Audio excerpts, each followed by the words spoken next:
வருடம் 2016.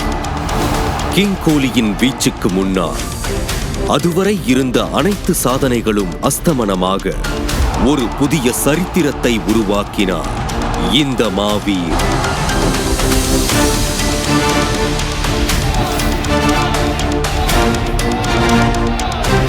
ஒரே ஆண்டில் 973 ரன்களை விளாசி அனைத்து பவுலர்களின் சிம்ம ஸ்வப்பனமாக இருந்தார் கிங் கோலி.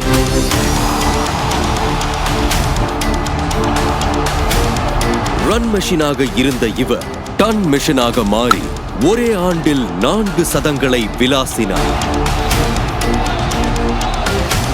அதோடு சேர்த்து ஒரே ஆண்டில் 11 முறை 50 ரன்களை கடந்த ஒரே வீரர் என்ற பெருமையும் பெற்றார் கிங் கோலி. அதிலும் பஞ்சாப் அணிக்கு எதிரான மஸ்ட் வின் போட்டியில் தன் இடது கையில் 8 தையலுடன் களம் இறங்கி 50 பந்துகளில் 113 ரன்களை விளாசி RCB அணியை பிளே ஆஃப்ஸுக்கு தகுதி பெற செய்த சம்பவம்.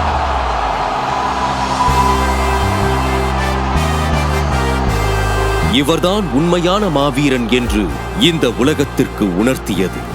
இன்று RCB அணியின் தொடர் தோல்வியால் அடுத்த 7 போட்டிகளிலும் ஜெயித்தாக வேண்டும் என்ற நிர்பந்தம் இருக்க, மக்களின் ஒரே நம்பிக்கையாக இருக்கும் கிங் கோலி இந்த அசாத்திய இலக்கை எட்டிப் பிடிக்க இதோ இன்று மீண்டும் களம் இறங்க உள்ளார்.